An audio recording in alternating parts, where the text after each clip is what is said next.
Actually ওইটা কতটা আসছে আমি তো বুঝতে পারছি না। তুই যেখানে বসেছিলি ঠিক পাতাটা তো বসেছিস, তুই যেখানে বসেছিলি ঠিক বসেছিস। আচ্ছা, তুমি চশমা কেন? চশমা খুলতে হবে। পড়তে পারবো না, পড়তে পারবো না, কি করতে পারবো না? চশমা দেখতে পাবো না। ও ঠিক আছে, চশমা থাকতেই পারে। না তুই বলবি না আমি বলবো। তখনকার দিনে থাকবে না, তখনকার চশমা থাকতো না, চশমা দ্বারা কিছু দেখতে পাবে না। ওই গোল চশমাগুলো থাকতো না।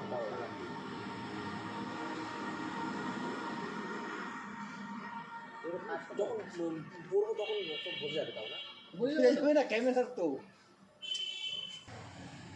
25তম ভারতরঙ্গ মহোৎসবে সেথি শঙ্কররামের নিবেদন নাটক পঞ্চম বেদ। আমরা শুরু করতে চলেছি নাটক পঞ্চম বেদ। আচ্ছা, সবাই তৈরি তো? তাহলে আমরা শুরু করি। আমরা শুরু করছি, চলো পজিশন নাও।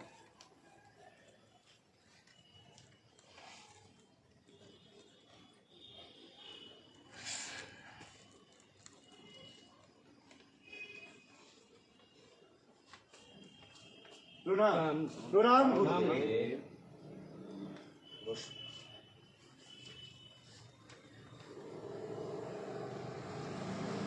সদা স্নেহে এবং সুখী থাকো তোমরা। তা বলো ঋষিগণ, আজ তোমাদের এখানে আসবার উদ্দেশ্য কি? গুরুদেব, আপনি যখন থেকে নাট্যশাস্ত্র রচনা করেছেন তখন থেকেই আমাদের সকলের মনে নানা প্রশ্নের উদ্রেক হয়েছে। আমরা সকলে এসেছি সেই প্রশ্নের উত্তর আপনার কাছ থেকে জেনে নেওয়ার জন্য। করুণ জিজ্ঞাসা, দ্বিধা করবেন না। গুরুদেব, নাট্যশাস্ত্রের উৎপত্তি কিভাবে হয়েছিল, এর উদ্দেশ্য কি? আপনি খুব ভালো একটা প্রশ্ন করেছেন। এই প্রশ্নটা শুধু নাটক নয়, জীবনের সারমর্ম বোঝার একটা মাধ্যম। ত্রেতা যুগে মানুষ যখন কর্ম ও লোভের কারণে অবক্ষয় ও সংঘাতের দিকে অগ্রসর হতে শুরু করেছিল, তখন দেবরাজ ইন্দ্র ভগবান ব্রহ্মার কাছে প্রার্থনা করেছিলেন যে এমন একটি মাধ্যম থাকা উচিত যার মাধ্যমে দেখা এবং শ্রবণ এক হয়ে যায়, যাতে মানুষ ন্যায়পরায়ণতা সম্পদ এবং মুক্তির পথে ফিরে আসতে পারে। কিন্তু গুরুদেব, বেদ হলো জ্ঞানের ভাণ্ডার। বিশ্ব ব্রহ্মাণ্ডের রহস্য তার মাধ্যমেই লুকিয়ে আছে, এবং এই বেদগুলি এই উদ্দেশ্য পূরণের জন্য নিবেদিত। তাহলে কেন এই নতুন ধর্মগ্রন্থ? কারণ এটি সমস্ত মানুষের কাছে সুলভ হওয়া উচিত। নাটকের মাধ্যমে সাধারণ মানুষকে ন্যায়ের পথে পরিচালিত করতে হবে।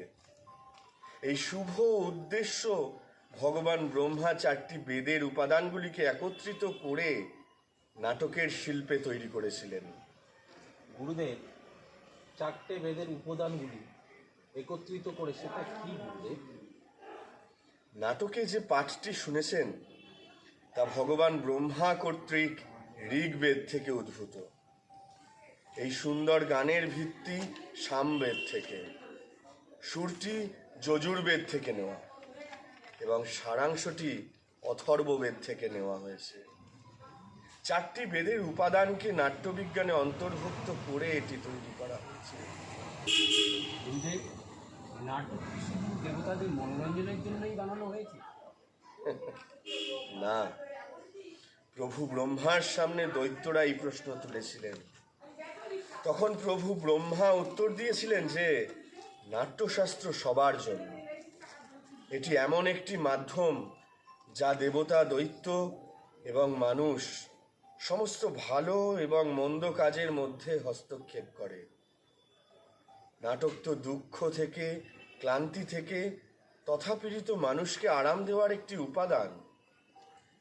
এটি সমস্ত আবেগ, ওজন, বিজ্ঞান, কলা এবং ক্রিয়াকে অন্তর্ভুক্ত করে। এমন কোনো জ্ঞান নেই বা কাজ নেই যা নাটকে প্রকাশ পায় না। অবিশ্বাস্য!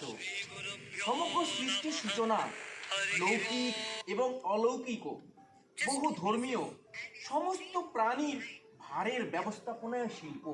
হ্যাঁ, হে ঋষিগণ, কেউ বলতে পারেন যে নাটক কি সকল শিল্পের উৎস, নাকি সেটি সকল শিল্পের সঙ্গম?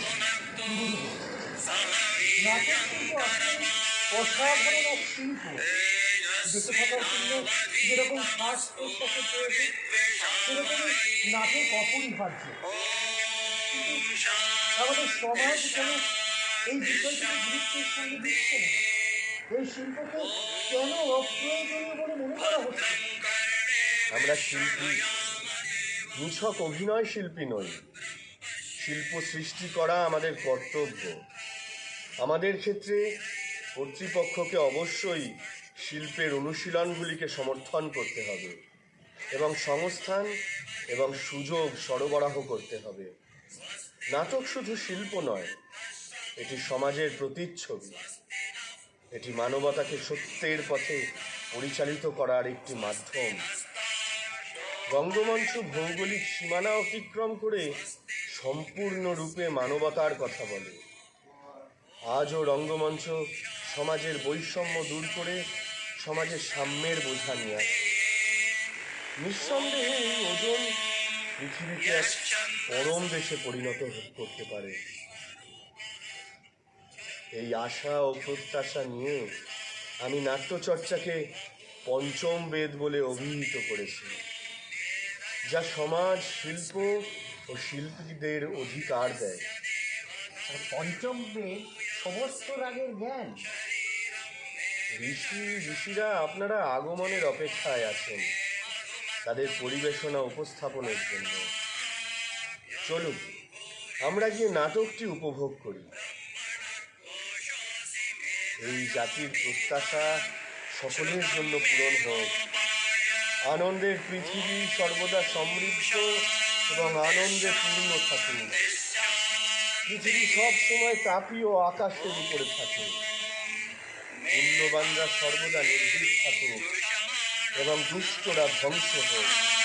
विश्वाची भद्रा सुमनस्य माना त्वया जुष्टानुदमा